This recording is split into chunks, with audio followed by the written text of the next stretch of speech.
It's been a busy couple of weeks for us here at C4E Tech.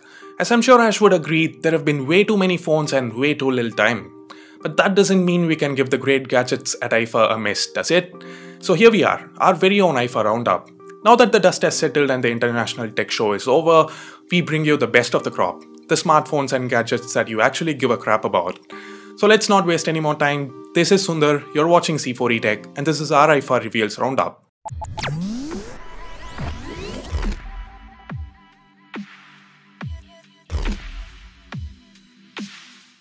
There were quite a few smartphones that made their appearance at IFA, so for the sake of keeping it short and sweet for you guys, we'll just talk about the top 3 devices to come out of this event. Up first is a revival of an old series, Moto X. The 4th generation of Moto X devices may have come down a peg from the flagship status of previous generations, but they retain their premium build and now come with a budget price tag. In fact, I like the Moto X4 so much that we made a dedicated video on it. You can check it out right now by clicking on that top right corner card. Yeah. Let's now move on to the second device on our list, the LG V30. Yes guys, we have seen your comments. You guys wanted to know my thoughts on the device, so here we are. We here at C4E Tech didn't get a chance to get our hands on the LG G6. But if LG is willing to send us a review unit, we'd love to give the V30 a whirl. Or as always, we'd buy one as soon as we can. The V30 has ditched the customary second screen of the V lineup and instead chosen to go the route of the G6. The almost bezel-less front screen looks gorgeous and the specs inside are top of the line as well.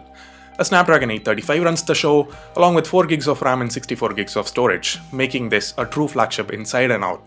But then what sets it apart and makes it one of the strongest contenders for the phone of the year, in my opinion, is the excellent audio experience through the 32-bit quad DAC included in the V30, as well as the implementation of LG's dual camera setup. Unofficially, the V has always stood for video, and damn, this is one of the best camcorders you can find on any phone, anywhere. The 16-megapixel primary shooter on the back is paired up with a 120-degree wide-angle 13-megapixel camera for those wide panorama shots, and most importantly, the primary camera has an f1.6 aperture for those amazing low-light shots. I can't wait to try it out for a camera review. Enough of the V30 though, time for Sony to steal some of the limelight. Now while they have 3 phones that was unveiled in beautiful Berlin this year, the XZ1, the XZ1 Compact and XA1 Plus, the one I'm really excited about is the XZ1 Compact. I'm a firm believer in finding happiness in the little things in life, and nothing makes me more happy than having a compact phone that doesn't compromise on the spec front. The XZ1 Compact is almost identical to their older brother, the XZ1, with just one key difference. The 4.6-inch screen on the Compact is at 720p, while its bigger brother has a 5.2-inch screen at 1080p. Apart from this, there is nothing else out of the ordinary in here, although fans of dual front-firing speakers will be pleased that Sony decided to keep up the tradition.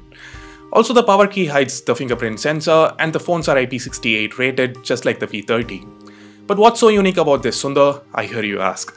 Well, let me get to that. On the back of both these devices are 19-megapixel Magic Eye cameras. This allows you to scan your face or your full head, and it then renders both of these in 3D with the help of the Companion app.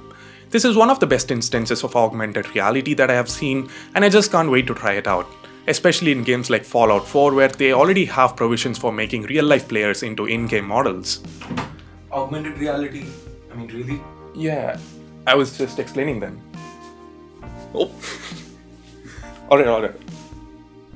So he's graduated from cutting me off to stealing my entire videos. Anyway guys, I'll be handling it from here. #SundarSteals. So you know who I am, you know what you're watching, so let's dive right in. Picking up where Sundar left off, this IFA was chock full of AR gadgets.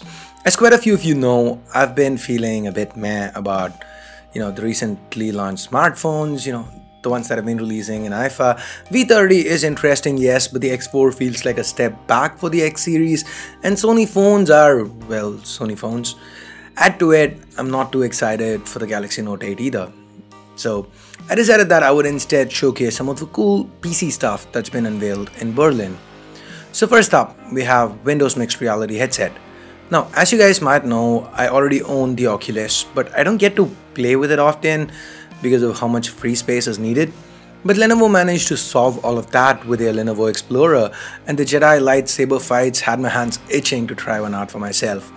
Available for about £250 and running off a smartphone, this is one product that is incredibly well done for the price point and might just be the kickstart needed to get AR and VR to the masses.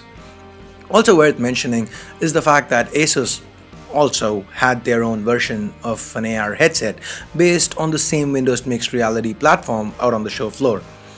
So from AR to AI, let's now talk about something, I guess you guys would love to know. Huawei made quite the splash this year at IFA, and no, it wasn't for some phone they were unveiling. Instead, it was for their Kirin 970 SoC.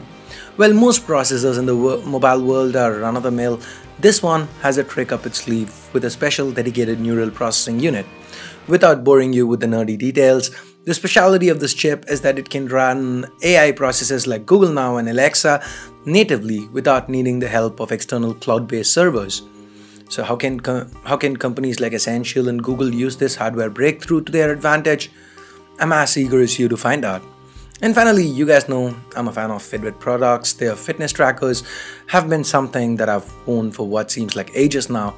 And yeah, insert the joke about me gaining weight despite using fitness trackers. I mean, that's getting old, but I've got certain issues. Anyway, coming back, Fitbit have now launched a new smartwatch dubbed the Ionic. It makes me cautiously optimistic. I'm not the biggest fan of smartwatches.